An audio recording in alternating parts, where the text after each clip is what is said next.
Pat Moreno, Paul Vina, and myself, Bob Krieg, and one or maybe two, we'll find out eventually, on Zoom. Definitely, I'm on Cole. So if things get a little complicated, please forgive everybody, including the BCAT staff. We haven't done this before. Topic for tonight is going to be Gaza, which is, I think, one of the major topics in the whole world right now.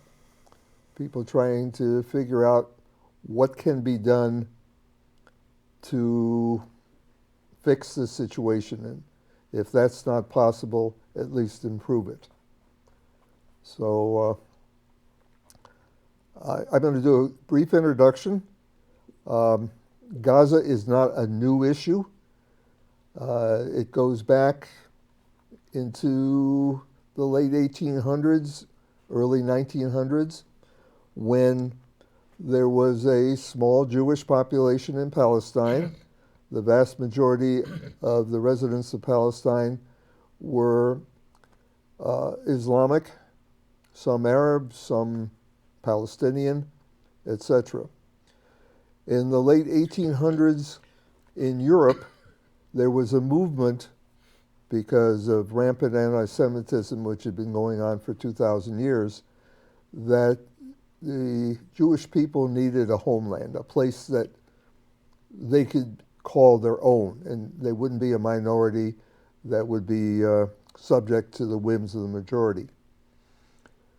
And what happened was people started raising money, and that money was used to purchase existing farms in Palestine from the owners. Unfortunately, the owners were remote. They didn't live on the farms. They lived, in many cases, in Beirut. So when somebody bought the land from the owners and came, and there were people already there, and were told, we just bought this land, we want to move in. And the existing farmers, who might have been there for hundreds, possibly thousands of years, were displaced. This went on until after World War II, when the British were given a mandate to govern, for the lack of a better term, Palestine. And they, at the same time, the Zionist movement, because of what happened in World War II, became much stronger. A lot more money was made available, and a lot more farms were purchased, and more people were displaced. In 1947, the British mandate was being challenged from every quarter. There was Islamic rebellion against the British. There was Jewish rebellion against the British. They were very unpopular throughout the world for this and other things. At the same time, India was going through its independence. And Britain decided that, well, along with, in some regard, the populations, that the Palestine should be broken up into basically two pieces. Jordan, west of the Jordan, and Israel, which was basically the plain between Jerusalem, although it did not include Jerusalem, and Haifa. Once that was decided, the Arab states, along with a fair amount of the Palestinian population, said, no, this isn't right. This is our land. We've lived here forever. And the Arab states said, if Israel declares independence, which it did in 1948, we will invade and override. And in fact, that's exactly what happened. When they invaded, they contacted the indigenous population, the Islamic population, and said, please leave so that when we invade, we don't have to worry about killing our own people. It will be free and clear, and we can just go after the Jews. A similar thing was sent by the Israeli army to the Palestinian population. As a result, a good percentage of the population left. Some went to Lebanon, some went to Jordan, some went to Egypt, the three surrounding countries. As a result of the war that followed the invasion, the Arab armies were thrown back, and Israel survived as a nation. The populations that had fled or left were housed in refugee camps in Syria, in Lebanon, in Jordan, and in Egypt. The refugee camps were isolated from the host countries. In some cases, the roads to the refugee camps were mined so that the refugees would not go into the host countries. At the same time, Israel did not welcome these people back, in part because they were being blamed for having been, for these people having left in the first place. So as of 48, that was kind of the situation. In 56, there was another threatened war. The Arab armies decided that they were going to try again. Israel got wind of it and attacked first. And because they attacked first, they were able to get air superiority. And the net result was that the Arab armies were again thrown back. Only this time, Israel claimed more land. Finally, in 67, there was, on the eve of Yom Kippur, which is the holiest day in Judaism, there was a surprise attack on Israel. And within 6 days, it had been repulsed, and Israel had taken even more land than they had before, and in fact were threatening the Suez Canal. And as a result, France and Egypt said, if you don't stop your advance to the canal, we will enter the war against you.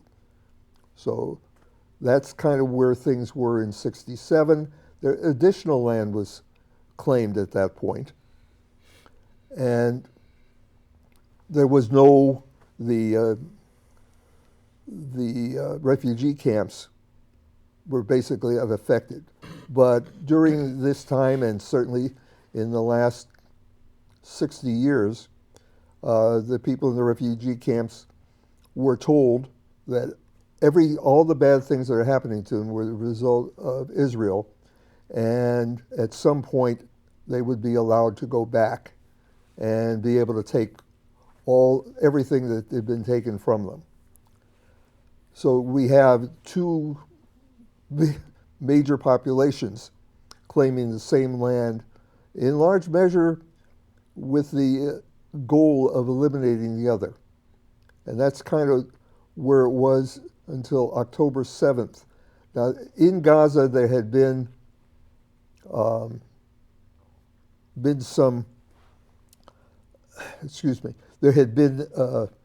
some movement of Israeli settlers into the area, and the Strip itself had become essentially a small country, occupied country under Israeli control, but a country. They had a group that was doing humanitarian work and kind of organizing the society.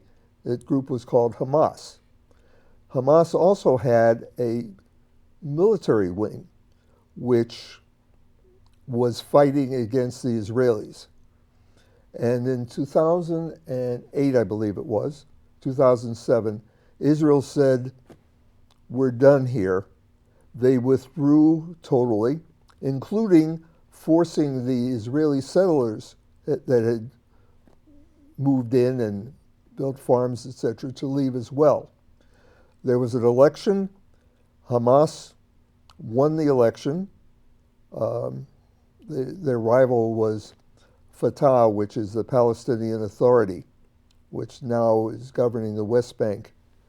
Part of the way they won was they eliminated some of the Fatah political operatives. And from 2008, they have run Gaza and have periodically attacked, primarily by rocket, but also by suicide bombers. Things would heat up periodically. There would be invasion of the Israeli army, etc., and then they'd negotiate some kind of a settlement and they have a ceasefire. In October 7th of 2023, Hamas attacked Israel, breaking the most recent ceasefire, and killed 1,200 people. I don't remember the exact number.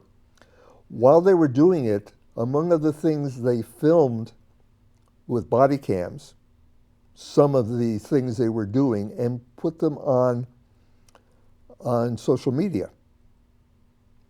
And as a result, I believe, and I think based on some interviews I've heard from Hamas, their goal was to force Israel to respond violently. Meanwhile, Hamas was a guerrilla warfare operation, which means you fight from inside and behind a civilian population. And that's basically what happened. So we now have a situation where Israel is trying to get at the people who attacked it, but those people are embedded in the civilian population. So you have a situation where Hamas is hiding in the population, and the only way to get at them is to go through the civilian population. Now, as a result, you've got many, many thousands. The numbers are in some dispute, but there's no question that there are many, many, many thousands of people who have died. Millions have been displaced. And the world is finding the results of this unacceptable. I personally tend to agree that it's unacceptable, but I don't have a solution to the problem because Hamas has said that the next opportunity they have, they will do October 7th again and continue to do it until Israel doesn't exist anymore. So that's, I think, in large measure where we're at right now. And as I said earlier, I don't see a good solution. You have extremists on both sides in charge and are openly saying that the only solution to the problem is the elimination of the other. And I'm not sure it's even possible, much less desirable. So that's hopefully gets everybody into a common place. And that was a very nice summary. Thank you. Very, very well done. Wow. I certainly learned a lot.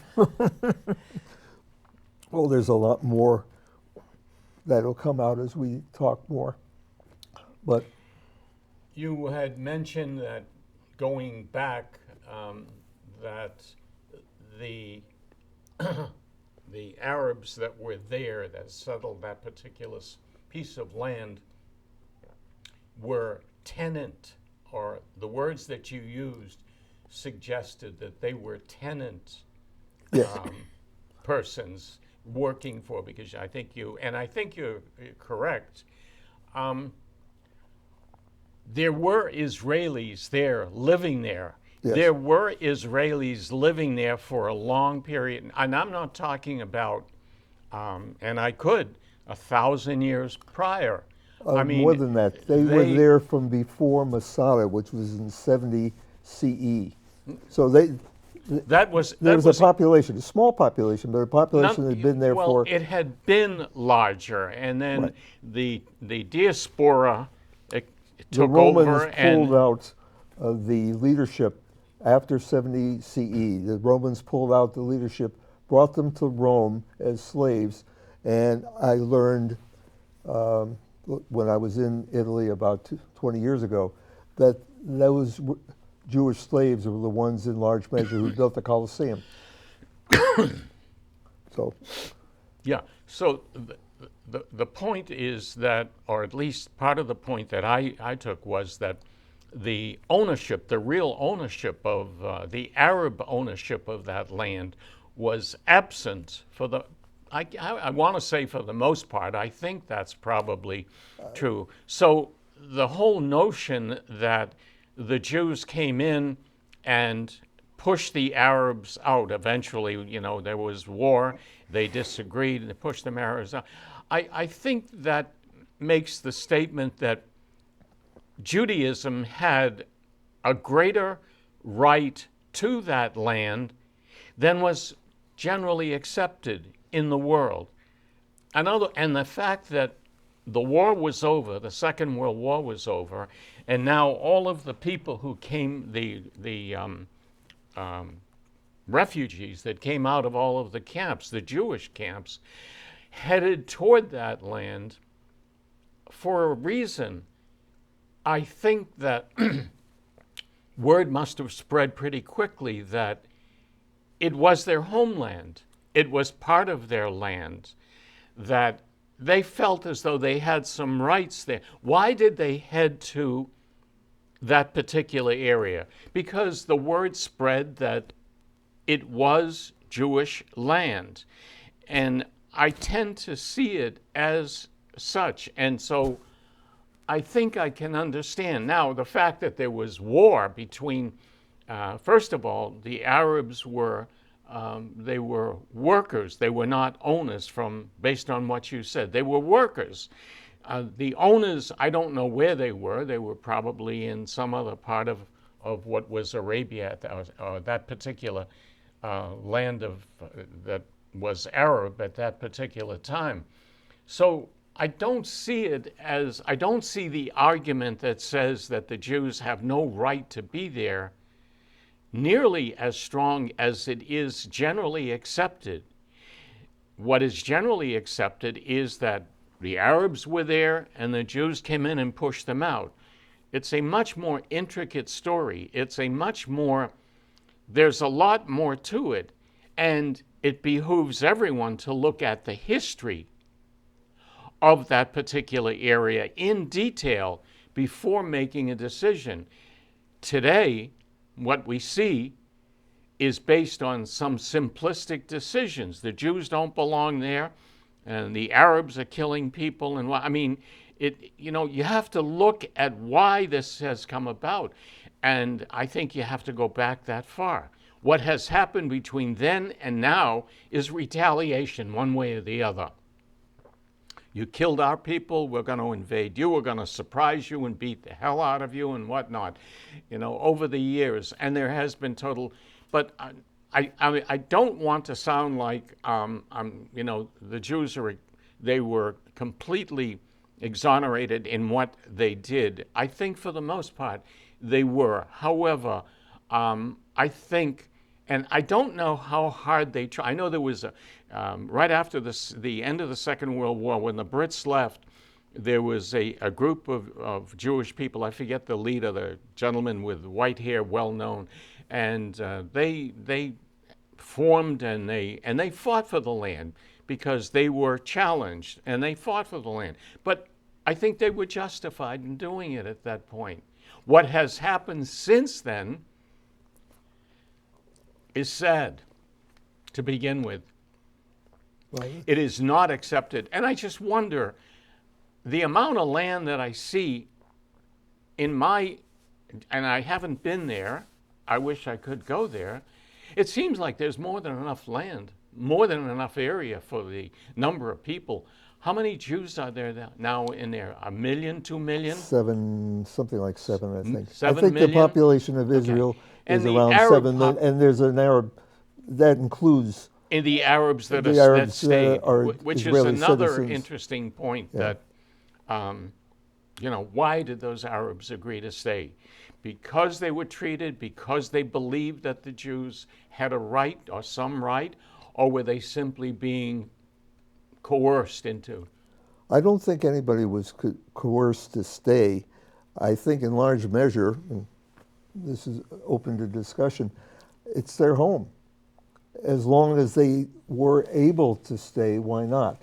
In the same way as, But they had to make a decision to work for the well, for to the work Jews. for them or to have their own business, they were Yeah, citizens. their own Second-class citizens, I will admit, but citizens Yeah. nonetheless. Again, we're talking, there's a variety of different groups in Israel, and they disagree. As, by the way, What do you mean people, by different groups? Israelis? Israelis, you have many on the right, particularly the Oh, parties. Yeah. ultra religious, who see Israel as being what was described in the Bible. You see, Kind of a diaspora. I mean, they not No, a no, it's diaspora. a- They came back. The they came diaspora back. came back in. And by the way, what I was trying to describe before was this idea of Zionism. It actually goes back a long ways.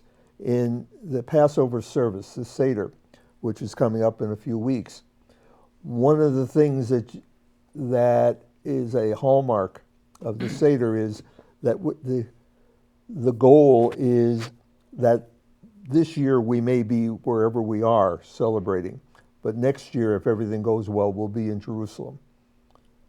So this is a coming home, and is the basis of Zionism. That's been going on now for quite a while. Well, it's been going on for several thousand years. No, but I mean, in view of the current disagreement, Well, there yeah, have but there have been Jews and non-Jews who have moved, American non-Jews who have moved, not to mention those who have come out of Africa, the Middle East, Right. Europe. Omanon, it's going to be difficult, so you're going to have to raise your hand when you have something to say. But yes. Let me add to this. Just it's interesting what Bob talked about. Really great history, but what Bob keeps telling us that it all depends on where you put the goal for the post first, and then begin the history. And as Pat pointed out, the history of Middle East, that region, is not today's. It is actually thousands and thousands of years ago. And it has been in turmoil forever. Romans and all that, and Crusades, you name it, there has been turmoil. But coming to the current position is that, as Bob pointed out, there are various all the folks who claim to be citizens of Israel, even they don't agree amongst themselves what is right, because you have ultra right religious groups who do not actually, a lot of them do not accept even the folks who came as diaspora, who made the what is called the aliyah, who were certified by the grand rabbi. They kind of say, well, no, those are not real Jews. They don't belong. We are the only ones. I mean, and they also are kind of, they want to impose their whole view on rest of the people. Now, there is a conflict there, but that's one side. But at the same time, when we had the October event, October 6th event, October 7th event, you have a terrorist event there, and the Israel government has the responsibility of retaliating and getting and doing something. But at the same time, while they are doing something, they are trying to again, in quote unquote, eliminate Hamas, which is a socio-cultural military organization. So it does not indicate that they will be able to completely eliminate Hamas because of these ramifications. Yes, the military part, yeah, they probably can eliminate some portion of it. But the unfortunate thing is, as Bob pointed out, they are embedded within the larger community, and it is very difficult, very hard, very brutal, very cruel to how do you do this? But that's where one element is, do you, in order to protect yourself, do you completely lose your own humanity, as Bob pointed out, to do this? But unfortunately, some of those measures have to be in place to protect them, protect Israel as we know it. But at the same time, one point I just wanted to point out is that Israel government also promoted Hamas up to a certain point to make sure that Fatah folks do not rise up. It's kind of this is politics makes bedfellows amongst people we never expect. Now, Hamas is promoted, whereas Fatah is subdued so that Israel wins. But then Hamas goes up and begins to attack Israel. So it's kind of very difficult situation I think Israel finds themselves in. That's all I had to say at the moment. Well said. Paul. Thank you. I'm sitting here really confused. You know, I guess the question is, back in the time of David, were the Palestinians there? And if they were there, what religion were they? And you know, because the Muslim religion really didn't start until what, 500 A.D. or 700. Seven? Something around there, 780 or something like So About 700. yeah, that.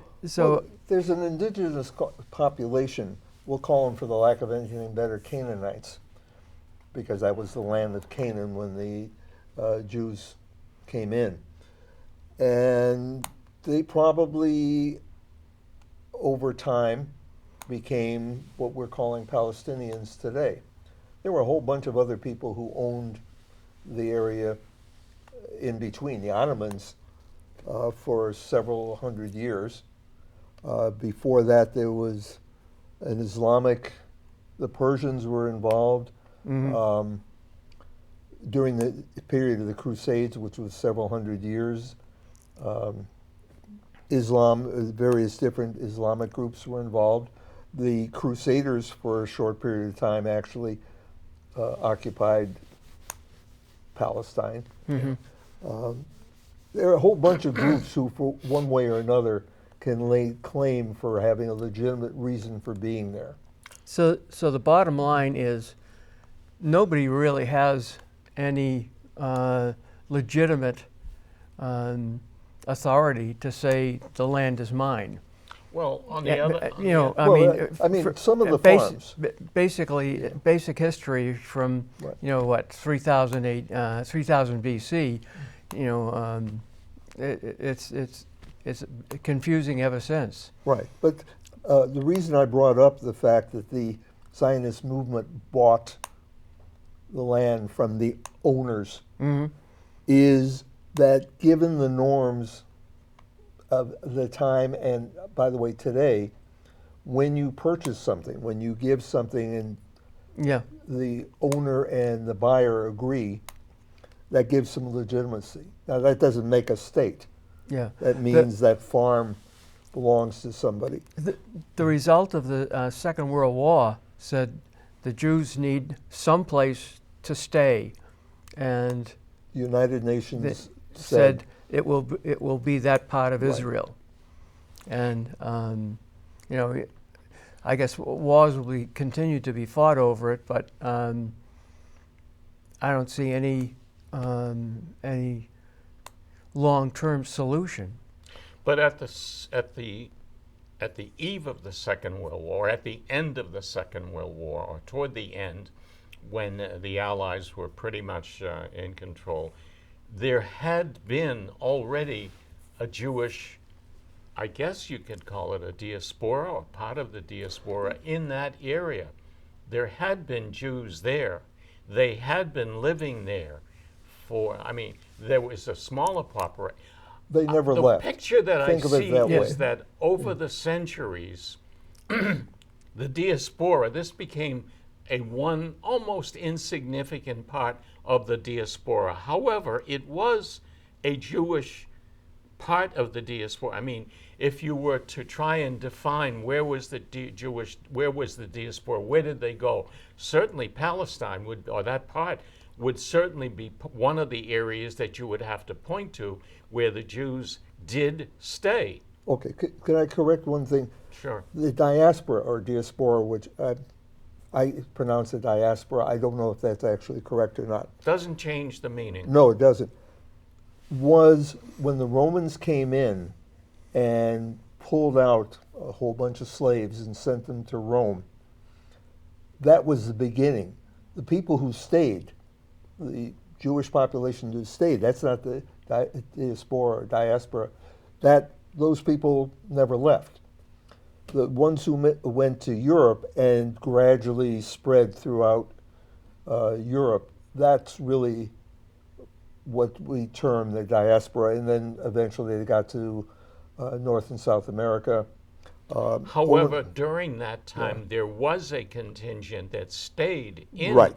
Okay, so it isn't as though the way I see it, it isn't as though they just completely left and there were no Jews there. Now they've come back and they've decided what happened historically because of the war. There was a need, and that area was one of the reasonable possibilities for the Jews who were out of the camps now to go to. And if they had gone in shooting and really pushing the Arabs, that isn't the picture that I see. I'm not sure. I don't think they did it that way. I think they went in and they wanted to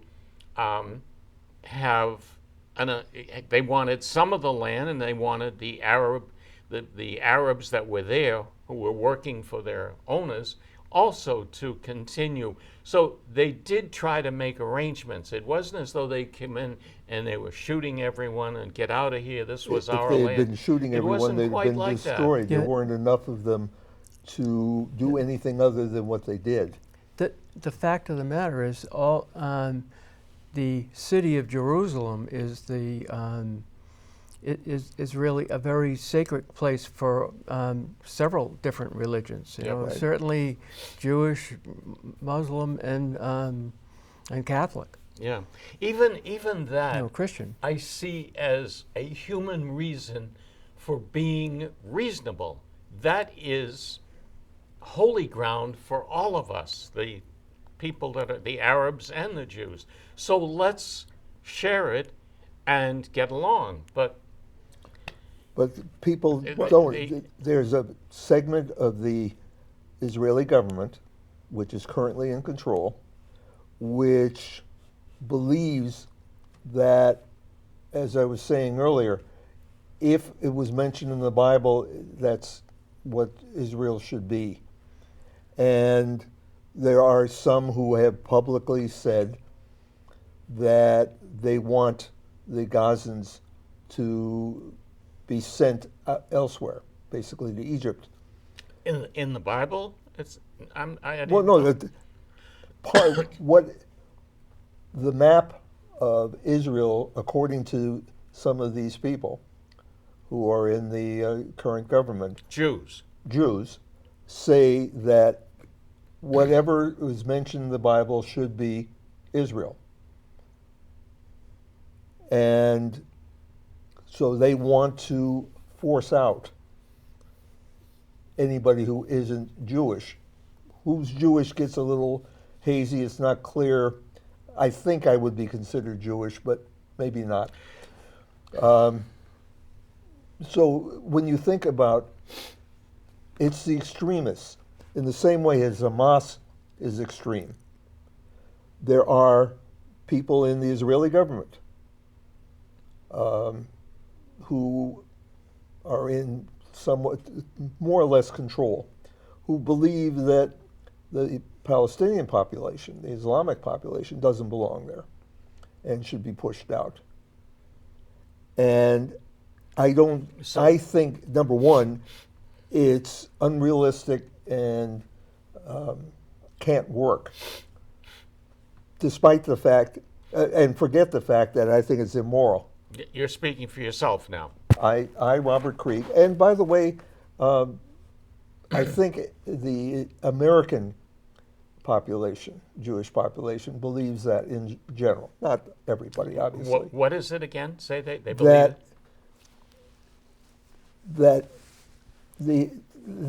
I'm sorry, I think I misspoke. Let me clarify. Won't be the first time, Bob. Second. Sick. The right portion of the Israeli government, rightist as in politically rightist, Right wing. right wing, believes that the population of Gaza, the population of the West Bank, should be emptied of the Arabs, Palestinians. I'm not sure that they're all Arabs, although what is an Arab gets a little confusing at times. Excuse me. And they're not all Muslims actually. True. There are Christians too, Yes. and Christians and the other group. There's another group there. I'm not. I don't think I know which one you're talking about, but it's not surprising. I forgot. Yeah, this was a crossroads of trade Yeah, between Africa and India yeah. for 1,000 years, and that's why it was so important. That's why people were involved there and fighting over The it. Crusades took it as Well, the Crusades were doing it for religious reasons, Yeah. and the fact that this was a fairly rich environment. So there was economic as well as religious things. And I think we forget that India was a major civilization, a major economic power, and Africa, not only Egypt, but Eastern Africa, were major political and economic At that entities time. at that time. We only write history from Europe's point of view, which basically started with Rome. I mean that's why when you look at people after the Romans destroyed that area, a lot of Jews migrated out and came to India. We had a lot of Jewish population in southern India, and if not only southern, actually northern India also, and they lived happily ever after. But then they lived just because in India there is so much diversity, and it didn't matter much because they were just another of those diverse groups. So they lived. They one of the richest synagogues is still in India. Although now, because of the diaspora moving back into Israel, a lot of the Jewish population has moved away, or they have emigrated to the United States, and so the Jewish population has shrunk. So you can see that, and also that's why right now there's a move to make a trade corridor from India all the way up to Middle East, up to Israel. And so that's another piece to that what Bob was talking about, to recreate that, what was happening then. And get peace times first.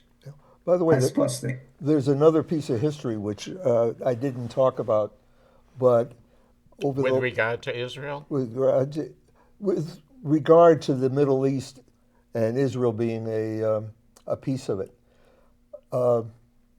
In the last 5 years or so, there's been a movement among the major Arab countries to say Israel still is going to be here. They have a lot of things that we would like to be able to obtain. I'm not aware of this. The Abraham Accords was a negotiations and agreements with many of the Arab players, many of the by the Jews. by Israel and the Arab countries, to Other than the Palestinians. other than the Palestinians. That's really part of the issue. To say, okay, we're not going to pretend that you're not going to exist anymore. We're going to work out some way that we can interact. And basically all of the, well, not all, but the majority of the main Arab countries got involved and, in fact, made agreements, the Abraham Accords. About a year and a half to 2 years ago, Saudi Arabia, which has been the key Leader. element, the kingpin, Yeah. was going through doing similar negotiations. And part of the reason was not only because let's accept reality these people are going to exist, but also it was indirectly, if not directly, a alliance against Iran. Oh, yes. And Iran, Okay. Now Yeah, now you're bringing in another whole argument that yes, nothing simple. is no. And Iran, we haven't been able to see one way or another, Yeah. but they certainly didn't discourage a group that they were funding, Hamas, from saying, hey, you want to do something to stop this? Because once Saudi Arabia says it's okay, there's nobody supporting you. There's nobody carrying the flag for Palestine.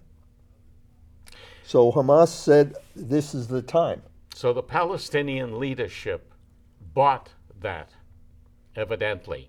I don't know that it's a question of bought, because that's an implication Well, that I think they, not they true. must have Is- agreed is- in some Is fashion. I think the term is swallowed. Swallowed. Okay. Well, yeah, that's an important point to actually recognize, because remember, from Clinton's time, there have been overtures to bring the Arabs and Israelis together, and a lot of effort was spent. And now lately, the Abraham Accord was also brought in, but of course that undermines the influence of Iran, because that again brings up other complication, which is Iran is Shiite. They want to claim that they are big, whereas the rest of the Muslims are, particularly Saudi Arabia. They have a lot of money from oil, and they claim they are big. So it's a question of intra-Necine warfare within that. And so in the tussle, throw in Israel, and then you have a real ball playing here going on. So it's kind of how do you contain both these things at the same time? I think that is where United States, I think, the leadership finds themselves in a real Quandary. difficult situation. Yes. And more power to them. And I don't want to be the foreign secretary of the president. I hate to say it, but it sounds to me like the only possible resolution is that we're going to have to take two sides, and they're just going to have to fight and get it over with. And whoever wins they'll start another cycle of disagreement. I can't imagine that. For example, the Palestinians, if the Jews came and they said, "Get out of here. This is our land. Get out. Don't." But they were willing to hire them. They were willing to buy whatever land. My understanding is that they fought back, they shot only when they had been, I think there was one small incident somewhere along the way during the early transition when a small group was accused of attacking a bunch of Arabs. I remember reading about it, something. But generally speaking, I think the Jews you're giving too much credit. The people in conflict fight. And I'm sure there was a lot more than one individual incident. I can tell you that since October 7th in the West Bank, where none of this happened, there are settler groups sponsored by the right-wing You're talking about governments. amongst the Jews. I'm talking about settler groups attacking Palestinians who are just living their lives, Oh yeah. trying to That- force them out. No, that's another part of the whole issue. Right. But again, it's the idea So the well, Bible said, "This is mine, you can't be here." And no, that, I don't think they. But are but they that's actually? the attitude. Yeah, but some that's of the them, of attitude. some of the Jews, but not Right. all Oh, of no, them. actually, that's a key element. One of the reasons why I think he's Schumer, talking about the political leadership, yeah, Yeah. and that's that's why Biden is so mad at him. right. Netanyahu is, if anything, is being forced further to the right wing by the members of his government, then Well, let maybe me he would let me do ask otherwise. you. Let me ask you. What do you think at this point the Jews should be as a nation? You know, I'm sure there are people within the Jewish community disagree about this, that, and the other. What do you feel would be a reasonable kind of solution in terms of land for the two sides? I don't think you, well, basically, the land as it exists is the land that it would have to be. But it cannot happen while the leadership of both sides is so extreme. What about moving everybody from Gaza to the what is it, West Wing or what? The West Bank? West Bank, and then they're all connected there, and then they just the Palestinians completely get out of Gaza, and the Jews take over that land. One caveat here is the Hamas folks hate the West Bank folk. Yes. The leadership, basically. They're not going to let that happen. And you have, I forgot what the actual population is in Gaza, but there's a lot of people. 2 million. I don't think can accommodate 2 million them on and West Bank. shrinking. 2 million? Yeah, and 2 you're right. million, and And Egypt, one of the things that might conceivably have happened in 1948 was that the refugees who accumulated in various areas could have been integrated into the existing populations. That did not happen. The existing governments would not allow it. Today, Egypt can't absorb the 2 million Gazans because they are so militant, and Egypt is already fighting with Egyptian militants in the Sinai, which is the area that's next to Gaza. So they can't do it and survive as a government. You're talking about now the population that is not opposed to Israel. You want to move them out into. No, I don't think it's possible. Paul was suggesting. And if you put 2 million people in the West Bank, you're going to have a hellhole because the land or the economy can't deal with it. I don't. I personally. well, right now, yeah. Gaza doesn't have an economy. Yeah, That's they well, have yeah. nothing. But they've been more or less supported by the Arab states and the UN for The word that's 60 out years or is whatever that the hell the it is. country has Okay, been so terribly they're being demolished. supported by the Arab states and the UN to act as a pain in the neck to Israel. Okay. That's an economy. But- You're doing a useful thing Yeah. for money. Yeah, but not. That's sarcasm. Sarcasm. But not because they have any strong feelings for or against the Gazans. They just want them to be a pain in the neck to Israel. But I thought Gazans had jobs in Israel. They do. Up until October 7th, it was either yeah. 60 or 100,000 people came in to work in Israel. Or maybe that's including the West Bank. But it's a huge Yeah. population that on a daily basis would come across the border and I didn't realize go it to was work. that big. I heard Huge about numbers. it. Yeah. Yeah. And No. that was the imports. And I'm assuming a good portion Are of those all were Arabs. Yes. Are all Palestinians Shiite? No, Or not to my knowledge. Okay. I believe they're mostly Sunni, but I don't know that. I know that the groups that are most active Yeah, from pro-Iran. Lebanon, Yeah. Syria, and Gaza against are sponsored by Iran. I know they're Hezbollah Shia. tends to be Shia, but I don't know about Hamas.